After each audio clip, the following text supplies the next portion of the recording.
நான் போன மீட்டிங்கில் வேலூரில் பேசும்போது சொல்லியிருந்தேன், தமிழ்நாடு தான் விஜய், விஜய் தான் தமிழ்நாடு அப்படின்னு நான் சொல்லியிருந்தேன்.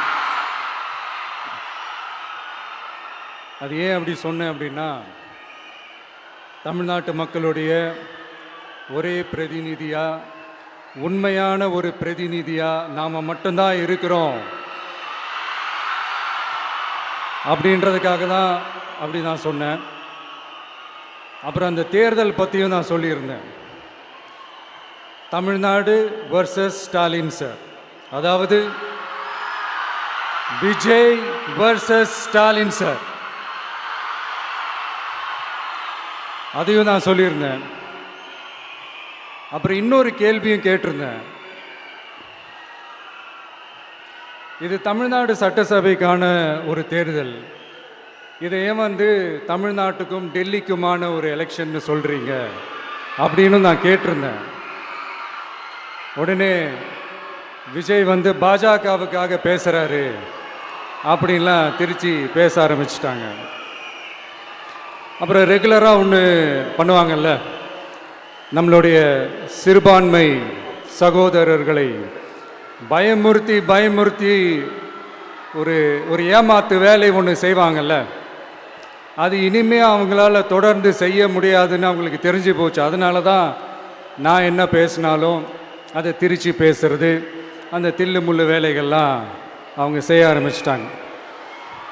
சென்னையில் டெல்லின்னு கூவுறதும், அடிக்கிற கொள்ளைக்கு ரைடு வந்துட்டா டெல்லிக்கு வெள்ளை கொடை பிடிக்கிறதும்,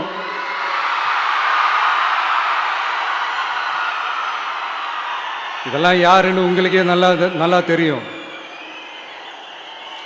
தமிழ்நாட்டை காப்பாற்றுறது திமுக தான், தமிழ்நாட்டை பிழைக்க வைக்கிறது திமுக தான், இதெல்லாமே பண்ணுறது திமுக தான், ஸ்டாலின் சார் தான்.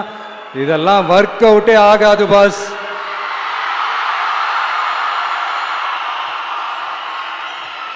சின்ன பசங்களாம் சொல்ல ஆரம்பிச்சிட்டாங்க, ஓம் சக்தி பராசக்தி, திமுக ஒரு தீய சக்தி.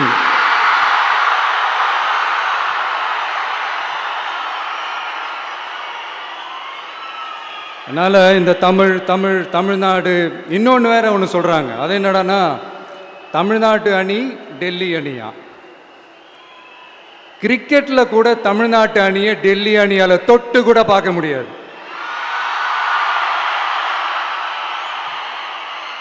அப்படி இருக்கும்போது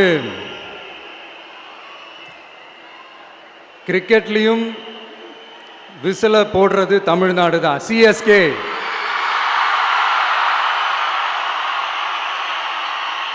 வரப்போற எலெக்ஷன்லையும் விசில போட போறது நம்ம டிவிக்கே தான். தமிழ்நாடு தான் டிவிக்கே தான் தமிழ்நாடு. இந்த அணி அந்த அணி டெல்லி அணி இதெல்லாம் அனைத்தும் உடைஞ்சி நொறுங்கும், டிவிக்கே அடிச்சு நொறுக்கும்.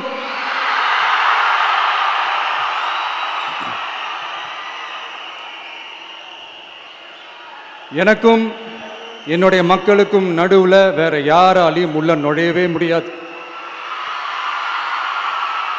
இது ஒரு அம்மா பையன் உறவு, அப்பா புள்ள உறவு, அண்ணன் தங்கச்சி உறவு, அண்ணன் தம்பி உறவு, அக்கா தம்பி உறவு. இது சும்மா ஒரு எலெக்ஷனுக்கு வந்த உறவு அப்படின்னு நினைச்சிடாதீங்க. இது இயற்கையாகவே அமைஞ்ச உறவு. இது எவ்வளோ டீப்பான உறவுன்றது நான் உணர்ந்திருக்கிறேன். அதே மாதிரி நம்ம தமிழ்நாடு மக்களும் இதை உணர்ந்து இருக்கிறாங்க. இன்னும் சிம்பிளாக சொல்லணும்னா, மற்றவங்களுக்கு வேணா இது எலெக்ஷன், ஆனால் எனக்கும் என்ன நேசிக்கிற மக்களுக்கும் இட் இஸ் an emotion.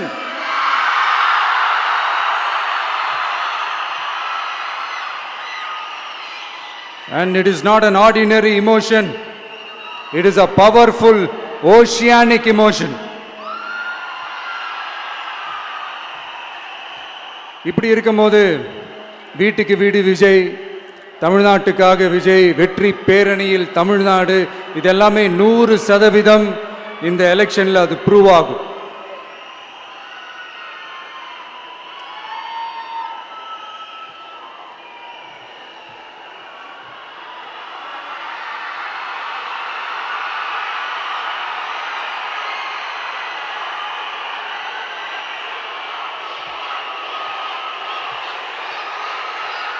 நீங்க எல்லாரும் எனக்கு இன்னொரு உறுதிமொழியை ஒன்று கொடுக்கணும்.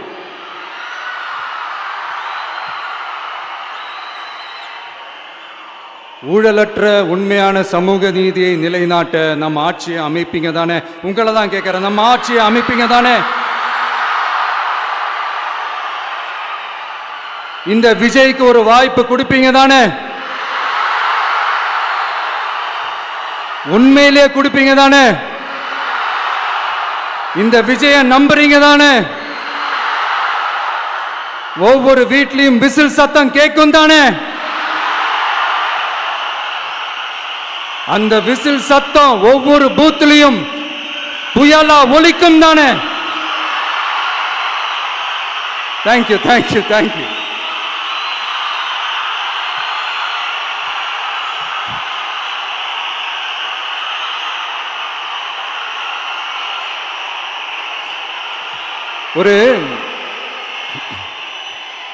ஒரு டாக்டர் இருக்காருன்னா நாம் எப்போ அவரை பற்றி யோசிப்போம்? இப்போ நமக்கு ஏதாவது உடம்பு சரியில்லை அப்படின்னா அவரை யோசிப்போம், அவர் ஞாபகம் வரும். அது மாதிரி நமக்கு ஏதாவது ஒரு பிரச்சனை அப்படின்னா ஒரு வக்கீலை தேடிப்போம், அவர் ஞாபகத்துக்கு வருவார். இது மனித இயல்பு.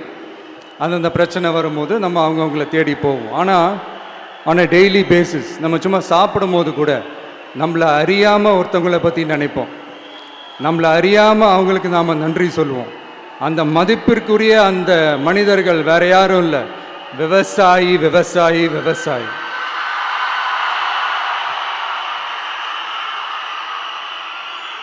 அவங்க பார்க்கறதுக்கு வேணா சாதாரணமாக இருப்பாங்க, ஆனால் அவங்க சாதாரணமான மனிதர்கள்லாம் கிடையாது. இந்த உலகத்தையும் மனிதர்களையும் படைச்சது கடவுள்னு சொல்லுவாங்க, ஆனால் அந்த கடவுளுக்கே படையல் போடுற உயர்ந்த மனிதர்கள் தான் நம்ம விவசாயிகள். இந்த பூமியில உயிர் இருக்குது, இந்த பூமியில பூ பூக்கும், காய் காய்க்கும், பூத்து குலுங்கும்னு இந்த பூமியை அழகா காட்டி இந்த பூமியை சாமி ஆக்கிறதுல இயற்கையோட சேர்ந்து நம்ம விவசாயிகளுக்கும் ஒரு முக்கிய பங்கு ஒன்று இருக்குது. அதனால நான் ஏதோ ஓவரா ஏதோ சொல்றேன்னு நினைக்காதீங்க. எனக்கு இந்த அடுத்த ஜென்மம் மறுபிறவியை பற்றியெல்லாம் எனக்கு தெரியாது. அது உண்மை அப்படின்னா அடுத்த ஜென்மத்தில் நான் ஒரு விவசாயி குடும்பத்தில் பிறக்கணும்னு ஆசைப்படுறேன்.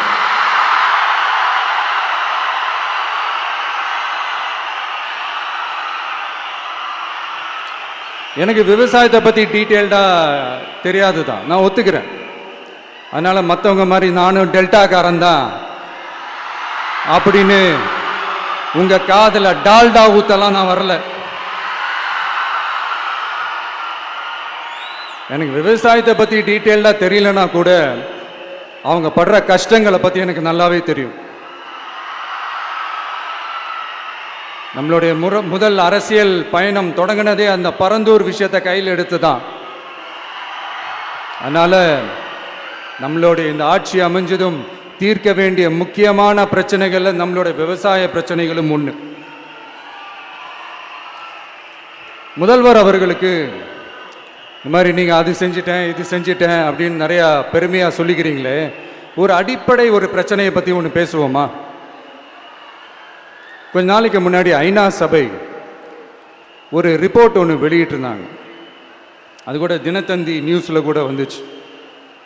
உடனே கூகுள் பண்ணி எதுவும் தேடாதீங்க, உங்கள் ஏஜென்சி வச்சு எதுவும் சர்வே கிர்வே எடுக்காதீங்க. எதுக்கு உங்களுக்கு சிரமம்? நானே என்னன்னு சொல்கிறேன். தண்ணீர் திவால் அப்படின்ற அந்த தலைப்பில் தண்ணியே இல்லாமல் திவால் ஆக போகுது அப்படின்ற அந்த கட்டுரை படிக்கும் போது உண்மையிலேயே மனசுக்கு ரொம்ப பகீர்னு இருந்தது. இந்தியாவிலேயே அது முக்கியமாக நம்ம தமிழ்நாட்டில் இன்னும் கொஞ்ச காலத்திலேயே தண்ணியே இல்லாமல் திவாலாக போகுதான். அதுக்கு காரணம் நிலத்தடி நீரை பாதுகாக்காமல் விட்டது தான் காரணமாக. மண்ணையும் மணலையும் கொள்ளையடிச்சா பின்ன வேற என்ன நடக்கும்? மலைகளை முழுகினா பின்ன வேற என்ன நடக்கும்? கனிம வளங்களை கொள்ளையடிச்சா பின்ன வேற என்ன நடக்கும்? இந்த மணல் கொள்ளையில் ஈடுபட்டவங்களை மேலே நீங்கள் சரியாக நடவடிக்கை எடுக்கலைன்னு அது போதுமானதாக இல்லை அப்படின்ட்டு சென்னை உயர்நீதிமன்றம் சொன்னிச்சே, மறந்துட்டீங்களா? இந்த மணல் கொள்ளை, கனிம வள கொள்ளை, இதுக்கெல்லாம் காரணம் மணல் மாஃபியா குரூப் தான்